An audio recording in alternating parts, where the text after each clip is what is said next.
It's a beautiful place to raise a family. And yet probably every block there's someone on heroin. I was sort of the face of law enforcement in this county. And I mostly just worked drugs. Here I'm at work, you know, lock people up, and I'm coming home and my daughter was a drug addict. She kind of felt like I was the enemy.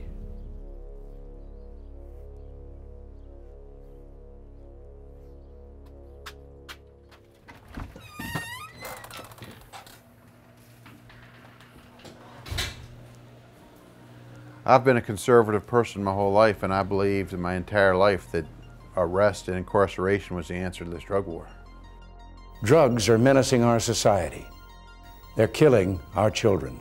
When Reagan took office, I mean, he was a great speaker. You know, we got to win this war on drugs. This drugs is ruining our country. And, you know, I bought into that. I loved it. I mean, I loved chasing guys down. I loved when they'd run. I loved tackling them. I loved arresting them. I mean, I felt like I'm on the front lines of the drug war. I mean, I felt good about it. If they had a lot of crack, good. If they had a little bit of crack, good. If they just had a pipe, fine. You know, at the end of the night, I wanted to have an arrest. I wanted to have a body.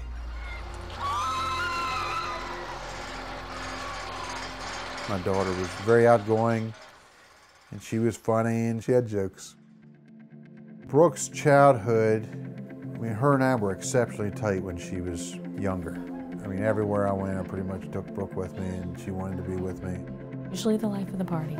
Even when she was very young, I'm Brooke's stepmom. So, but for me, I'm still Brooke's mom. Around 12, 13 years old, middle school, we noticed that there was something wrong. When she went to high school, I'd find cigarettes, vodka, weed. I'm a little naive when it comes to certain things, and of course her father's, you know, kind of, he was a narcotics task force agent, so he saw all of it. 2013, the heroin epidemic started to take off. She was just turning 18 about that same time. She calls me in the summer and says, "I need your help, Dad," which is something Brooke never said. We went and met for breakfast, and that's where Brooke told me that she was addicted to pills. I asked her how she was affording to have it, and she told me that she was selling her body to get the money to buy pills. Brooke believed that I could make it go away, that I could fix it. Probably 5 or 6 or 7 different rehabs and halfway houses in that year. When she relapsed again, she's out using. I knew she was staying in the trashiest motel around. I knew she was prostituting. I knew she was stealing. I felt like if she was prosecuted and she was given some time in jail, that might save her life.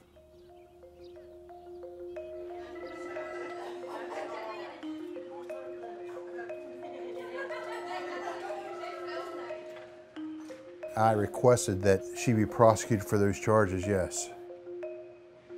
4 months in jail. I remember when she came in, you could just hear the whispers down the hallway, "It's Brooke Simmers, it's Brooke Simmers, it's Brooke Simmers," because of her dad. He had a child that was committing the same sins of the people that he had incarcerated. And he just couldn't get it.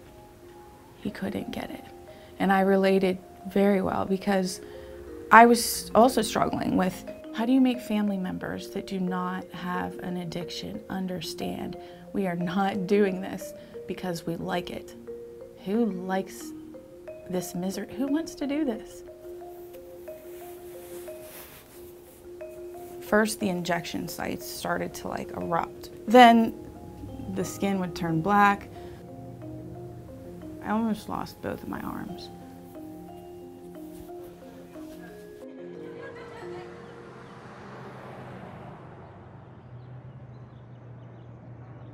She was released from jail. She had been clean for months and months, and she wanted to get high. When you've been clean that long, you can't take the same amount that you did before you went in. She snuck out. She drove off and went and parked and crawled into the back seat of her little red Volkswagen and took a sweatshirt, folded it up in a little ball, and used it as a pillow. And she lay down and she died.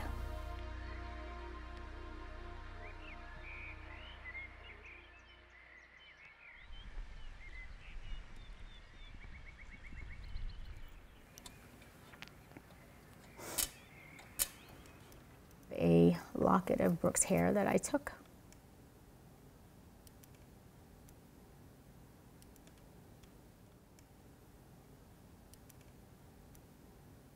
Here she overdosed and died when she got out. Maybe if she wouldn't have went away for that 4 months, maybe she wouldn't have overdosed and died. I did everything wrong here, man. I should have never talked to the police about nothing. Shouldn't have put her out. Should have just stood by her and got her in there. I don't know. I don't know what would have worked. I know what we did not work. In this drug business, they say you can love someone to death. You can love them to death. I feel like I did that.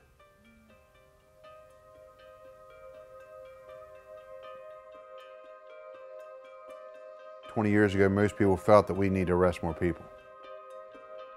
But I think most people were wrong, and I think I was wrong. This epidemic was in the African American community for years, and we did nothing about it.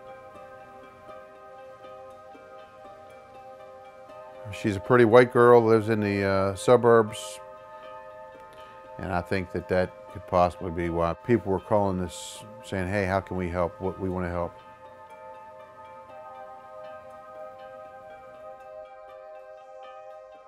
I now think the whole drug war is total bullshit.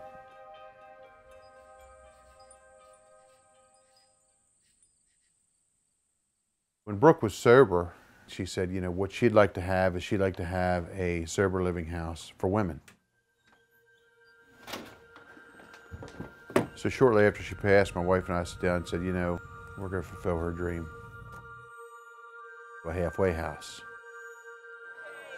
This is just her sanctuary. Okay, You know, so it's a place for just safety. Right.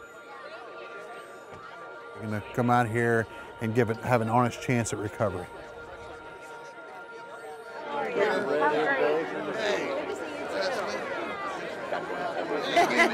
Man, this is awesome. Look at the turnout. Hey, Chief. Thanks for coming out, man. Absolutely. Appreciate Absolutely. it. Thank you. Appreciate it. Thank you Yeah. for everything you're Appreciate it doing. very much. I would like you to welcome you to the future home of Brooke's house. So, without further ado, my longtime friend and biggest cheerleader, Kevin Simmers. Thank you, Charlie.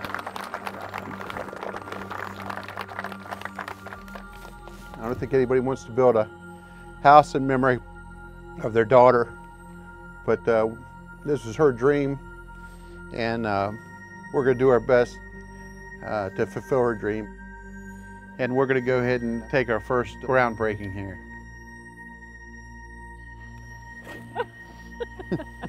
We're going with this. Thank you.